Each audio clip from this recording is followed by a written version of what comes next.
સુરત શહેરના પાંડેસરા વિસ્તારમાં બિલ્ડિંગ ધરાશાયી થઈ. પાંડેસરા વિસ્તારમાં LIG 512માં બિલ્ડિંગ ધરાશાયી થઈ. બ્લોક નંબર 303નો પાછળનો ભાગ ધરાશાયી થયો. 7 જેટલા પરિવાર આ બિલ્ડિંગમાં રહેતા હતા. વર્ષ 2016માં પાલિકા દ્વારા બિલ્ડિંગ ખાલી કરાવવા નોટિસ આપવામાં આવી હતી. 2016 થી 2025 સુધી હાઉસિંગ સોસાયટી દ્વારા કોઈ નક્કર પગલાં ભરવામાં નથી આવ્યા. LIG 540માં આશરે 2080 ફ્લેટની પાલિકા દ્વારા ફ્લેટ ખાલી કરાવવાની નોટિસ પર આપવામાં આવી હતી.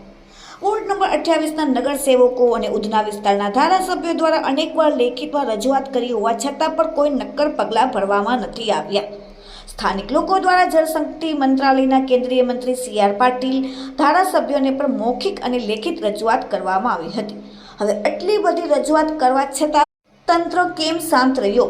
SMCના અધિકારીઓ, ઉધના ઝોનના અધિકારીઓએ કેમ આગળ કોઈ કાર્યવાહી કરી નહીં?